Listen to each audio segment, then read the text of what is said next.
خلافت عثمانیہ کو ختم کرنے والے سب سے بڑے محرک کی بھی بات میں نے کہی تھی، لارنس آف عربیہ، یو کے کا رہنے والا، انگلینڈ کا، ایک 21 سالہ یا 22 سالہ شخص تھا. اسے بہت زیادہ انٹرسٹ تھا تاریخ پڑھنے میں، اور وہ تاریخ کون سی پڑھتا تھا؟ وہ عیسائی تھا. وہ تاریخ یہ پڑھتا تھا کہ ہمارے عیسائیوں کے سارے قلعے مسلمانوں نے کیسے فتح کر لیے، کون سی کمزوری تھی ہمارے صلیبیوں میں، عیسائیوں میں. وہ ان قلعوں کا بھی جا کر کے مطالعہ کیا، جنگوں کو پڑھا، اسٹڈی کیا. اس کے بعد وہ انگلینڈ کی گورنمنٹ سے پرمیشن لے کر کے وظیفے کے طور پر، یہ مشنریز ہوتی ہیں بہت ساری جو یہ پورے ورلڈ میں پھیلاتے ہیں، آج بھی ہے ان کے. وہ ایک مہم پر نکلا کہ میں اپنی حکومت کا وفادار ہوں اور یہ خلافت عثمانیہ کو ختم کرنے کی پوری کوشش کروں گا. خلافت عثمانیہ کی بات کی جا رہی ہے، یہ 1912 یا 1910 کے آس پاس کی بات بتا رہا ہوں، فرسٹ ورلڈ وار ابھی نہیں ہوئی تھی. تو یہ لارنس آف عربیہ عرب میں آیا اور عربوں کی زبان سیکھا، ان کی تعلیمات حاصل کیا. پوری چیزیں حاصل کرنے کے بعد یہ ایسی عربی بولتا تھا جیسے عرب والے لوگ بولتے ہیں. اس نے کمزوریاں دیکھی خلافت عثمانیہ کی کہاں کہاں ہے. خلافت عثمانیہ آخری سانسیں لے رہی تھی اس وقت، مطلب یوں کہ تھوڑی سی کمزور ہو گئی تھی، لیکن پھر بھی معمولی بات نہیں تھی. 40 کنٹریز جو آج کی ہیں، آج 40 کنٹریز خلافت عثمانیہ کے انڈر میں آتی تھی.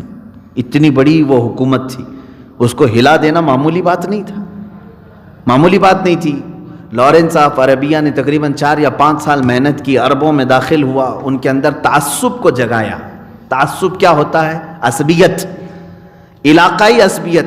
جیسے ارے تم کرناٹکی ہو، وہ بہاری ہے، یہ بنگالی ہے، یہ راجستھانی ہے، یہ گجراتی ہے. یہ علاقائی تعصب، اسلام میں اس بات کی اجازت نہیں ہے. اگر تعصب یا عصبیت ہوتی تو کبھی بلال حبشہ سے آ کر کے حضور کے خادم نہیں بنتے، صہیب روم سے آ کر، سلمان فارس سے آ کر، یہ تمام دیگر علاقوں کے صحابہ آئے رضوان اللہ تعالی علیہ مجمعین، اور مدینے میں ایسے رہتے تھے جیسے ایک ماں کے بیٹے رہتے ہوں. علاقائی عصبیت ہمارے ہاں جائز نہیں، لیکن منافقین جو ہے اس عصبیت کو ابھارتے ہیں ہر جگہ، اس عصبیت کو کہ تمہارا وطن ہے، دوسرے آ کر کے اس پر قبضہ کیے ہوئے ہیں، تمہاری زمین ہے. تو عربوں کے ساتھ بھی اس نے یہی کیا. ترکی لوگ آ کر کے تمہارے اوپر حکومت کر رہے ہیں، زمین تو تمہاری ہے، عرب ہو تم، برسوں سے تم عربی، اور وہ ترکی ہیں. مکہ پر ترکیوں کا قبضہ ہے، مدینے پر ترکیوں کا قبضہ ہے، ساری جگہوں پر حکومت ان کی ہے، تم کیا کر رہے ہو؟ ظاہر سی بات ہے، یہ بیج جب بو دیا جاتا ہے، دھیرے دھیرے دھیرے یہ پودے نکلنے شروع ہو جاتے ہیں، زمانہ لگتا ہے. لارنس آف عربیہ عربی لباس پہنتا تھا، جبہ پہنتا تھا، وہ شماغ پہنتا تھا، اقال پہنتا تھا. یہ تمام چیزوں کے ساتھ اس نے گورنر مکہ، اس وقت ایک حسین نام کا شخص تھا، اس کو جا کر کے لالچ دیا کہ تو ترکیوں کے خلاف بغاوت کر، میں تجھے انگلینڈ کی حکومت سے تعاون دلاؤں گا اور تیرا پورا ایک علاقہ میں تیرے حوالے کرواؤں گا. شروع میں تو اس نے انکار کیا کہ ایک عام آدمی اگر یہ اتنا بڑا آفر دے تو اس کو خاطر میں نہیں لایا. لیکن لارنس آف عربیہ ظاہر سی بات ہے ایسے چھپ کر کے کام کرتا رہا. اس نے ڈھونڈا پورے عرب میں ایک مشہور خاندان کو جو ڈاکہ زنی پر مشہور تھا. وہ ڈاکوؤں کا خاندان تھا، لوگ ان سے ڈرتے بھی تھے. ظاہر سی بات ہے گنڈوں سے لوگ جو ڈرتے ہیں وہ عزت کی وجہ سے نہیں، جیسے کتے سے بھی ہم ڈرتے ہیں اس لیے کہ کاٹ لے گا. بعض گنڈے یہ سمجھتے ہیں، دیکھتے ہیں سارے لوگ کیسے مجھ سے ڈرتے ہیں، عزت کرتے ہیں، میری عزت نہیں میاں، وہ کتوں سے جیسے ڈرتے ہیں ویسے آپ سے بھی ڈرتے ہیں. ایسے ہی عربی وہ قبیلہ تھا، وہ گنڈوں کا قبیلہ تھا، ڈاکوؤں کا قبیلہ تھا، جو آج بھی سعودی پر حکومت کر رہا ہے. محمد بن سعود کا خاندان. لارنس آف عربیہ ان کے پاس پہنچا، انہیں لالچ دیا. ان کو صرف پیسوں سے مطلب تھا، زمین سے مطلب تھا، اور وہ اس لالچ میں وہ آ گئے اور بغاوت شروع کر دیا. جگہ جگہ ان لوگوں نے لوٹ مار شروع کر دی. ترکی جو تھے وہ سمجھ ہی نہیں سکے. سمجھ ہی نہیں سکے، علاقے سنبھال نہیں سکے، انہوں نے فوجی چھاونیوں پر بھی حملہ کیا۔ میں جب پڑھ رہا تھا تو مجھے اس کی اہمیت پتہ چلی کہ ترکی حکومت نے یعنی خلافت عثمانیہ نے لارنس آف عربیہ کے سر کی بڑی قیمت رکھی تھی کہ اس کو ڈھونڈ کر کے لاؤ تو اتنا انعام دیا جائے گا، کیونکہ بیج یہی تھا، کینسر یہی تھا۔ آخر وہ زمانہ بھی آیا جب مکہ اور مدینہ طیبہ میں بھی جو لوگ موجود تھے ان کو بھی خرید لیا اس نے، اور دعویٰ یعنی کس بات کی لالچ دی گئی، وعدہ کس بات کا تھا کہ ہم اپنے آقاؤں سے یعنی امریکہ سے، یورپ سے، انگلینڈ سے تمہیں ایک زمین، بہت بڑی زمین کے مالک تمہیں بنا دیں گے، بادشاہ تم رہو گے۔ طے پا گیا، اور پھر یہ 1917 کے بعد جو ورلڈ وار فرسٹ، پہلی جنگ عظیم ہوئی، اس کے بعد حالات بکھر گئے۔ ترکی کی خلافت عثمانیہ کو بہت بڑا جھٹکا لگا، اس لیے کہ یہ جرمنی کے ساتھ تھا، اور جرمنی کو شکست ہوئی تو خلافت عثمانیہ بھی ڈھیلی پڑ گئی۔ فرانس، یورپ، امریکہ یا انگلینڈ جو ایک طرف تھے یہ غالب آ گئے، وہیں سے ان کا غلبہ شروع ہوا۔ اس سے پہلے کوئی سپر پاور نہیں تھا، یہ فرسٹ ورلڈ وار کے بعد یہ غلبے میں آئے، یورپ، انگلینڈ وغیرہ، ورنہ پہلے تو ہمارا سکہ بولتا تھا۔ خلافت عثمانیہ 650 سال تک سپر پاور یہی تھی۔ فرسٹ ورلڈ وار کے بعد پھر ان کے حوصلے بڑھ گئے، خلافت عثمانیہ کو انہوں نے ختم کرنے کے لیے پوری ایڑی چوٹی کا زور لگایا، اور عربوں میں داخل ہو کر کے لارنس آف عربیہ نے عربوں کو خود ابھارا تھا۔ باہر سے فوج نہیں آئی تھی عربوں کو ختم کرنے، ترکی کو ختم کرنے، علاقائی لوگوں کو ابھارا تھا کہ تم اٹھو ترکیوں کے خلاف، کہ تم اپنی زمینوں کے مالک ہو، تم اپنی زمینیں ان سے واپس لے لو۔ لوگ جاہل ان کی باتوں میں آئے، جگہ جگہ پر ترکیوں کے ساتھ مٹ بھیڑ ہونے لگی، تو ترکی جو ہے آخر میں سمجھوتے پر آئے، ایک صلح نامہ ایگریمنٹ ہوا اس بات پر کہ نہیں، ہم ساری چیزیں تمہارے حوالے کر کے واپس ترکی جاتے ہیں۔ معاہدہ ہوا، ایگریمنٹ ہوا، اس لیے کہ ہم نہیں چاہتے کہ مکہ اور مدینے میں مسلمانوں کا خون بہایا جائے، ان مقدس شہروں کو ہم خون سے لال نہیں کرنا چاہتے، شریف لوگ تھے وہ۔ تو تقریباً 1923 میں یہ معاہدہ ایگریمنٹ قرار پایا، اور اس کے بعد ترکی وہاں سے چھوڑ کر چلے گئے۔ لیکن آج بھی ان کے عشق رسول پر میں واقعی اللہ کا شکر بھی ادا کرتا ہوں کہ اب بھی امت مصطفیٰ صلی اللہ علیہ وسلم میں ایک جماعت ایسی ہے جو عظمت رسول کی قائل ہے۔ ان ظالم وہابیوں نے پوری دنیا میں اپنی سڑن اور اپنی بدبو پھیلا کر کے یہ کہا کہ اسلام یہی ہے۔ ترکی جب جانے لگے تو کوئی چیز وہاں سے نہیں لے گئے، بلکہ ایگریمنٹ یہ کیا، رسول کریم صلی اللہ تعالی علیہ وسلم سے وابستہ جتنے تبرکات ہیں ہم سب ترکی لے جائیں گے۔ ان وہابیوں نے چھوڑ دیا، لے جاؤ، یہ ویسے بھی ان کو کیا مطلب تھا تبرکات سے، اگر وہ رکھ کر جاتے تو شاید یہ لوگ سب جلا دیتے، شرک کے نام پر، توحید کے نام پر سب ختم کرتے، بہت ساری چیزیں انہوں نے مٹا دیا، ختم کر دیا۔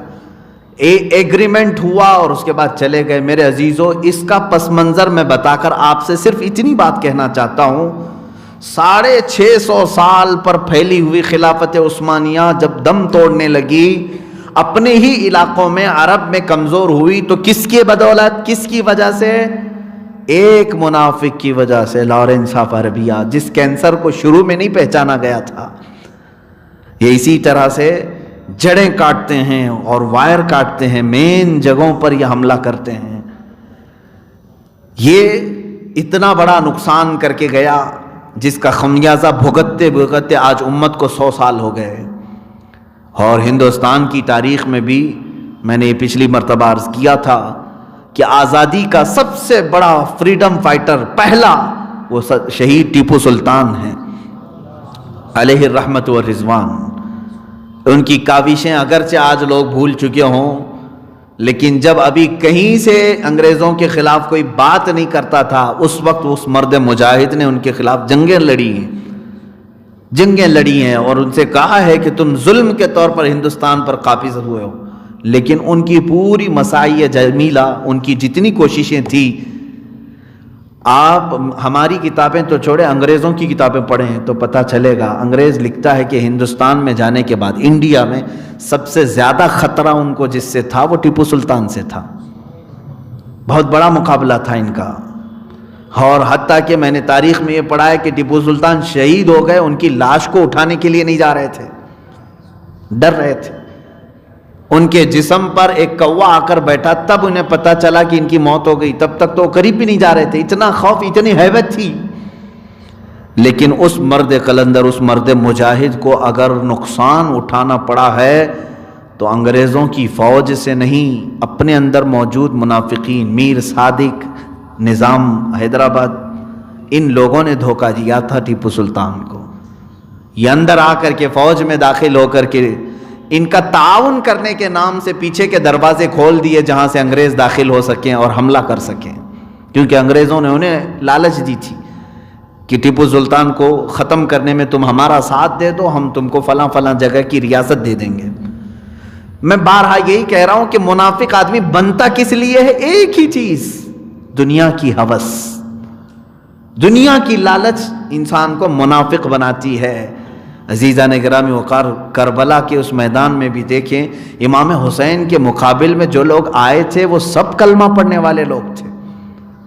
کون سے کفار و مشرکین آئے تھے؟ یہودی عیسائی آئے تھے، کلمہ گو لوگ تھے، کلمہ پڑھتے تھے. اور رسول اللہ کے نواسے کے خلاف انہوں نے تیریں اٹھا لی، تلواریں اٹھا لی.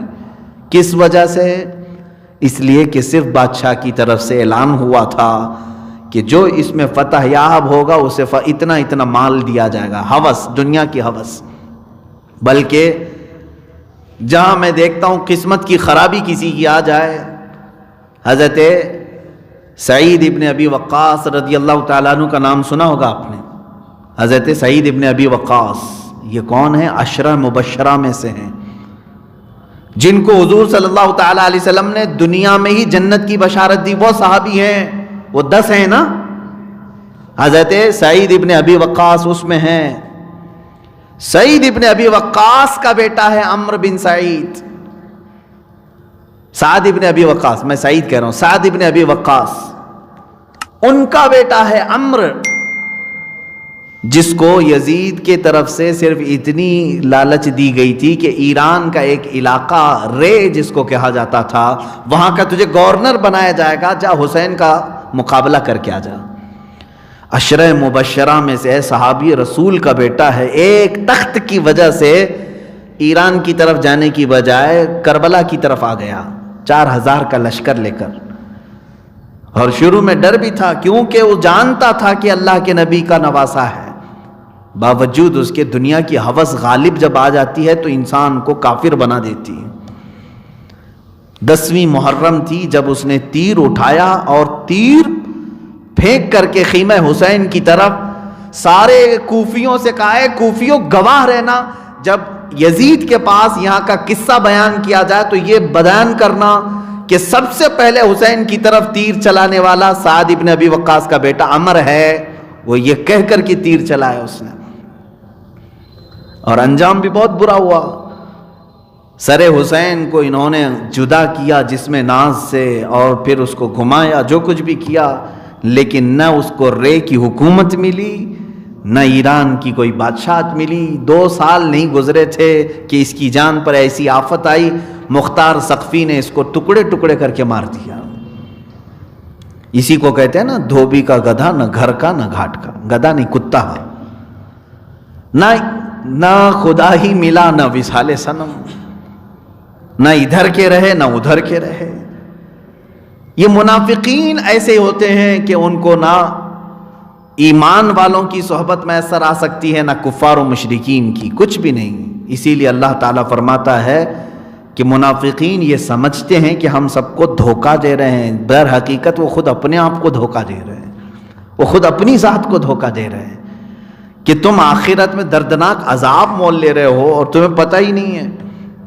یہ کیسے ہے کہ جو شخص ایک درخت پر بیٹھے، ٹہنی پر بیٹھے اور کاٹنے لگے اس کو آری لے کر کے، تو گرے گا کون؟ دنیا گرے گی، جو تماشا دیکھ رہے تھے، جو لوگ دیکھ رہے تھے وہ گریں گے. وہ خود کھائی میں گرے گا جس ٹہنی کو وہ کاٹ رہا ہے. اسی طرح منافقین اسلام میں آ کر کے یہ سمجھتے ہیں عظمت رسول پر حملہ کر کے، اولیاء کی مزارات پر حملہ کر کے، ان کو مردہ کہہ کر کے ہم یہ تمام عقائد ان کے اندر سے ہٹا دیں گے، ختم کر دیں گے، در حقیقت تو خود اپنے جہنم میں جانے کا سامان بنا رہا ہے، خود اپنے جہنم میں جانے کا سامان بنا رہے ہو۔ دھوکہ کس کو دے رہے ہو؟ تم خود اپنے آپ کو دھوکہ دے رہے ہو۔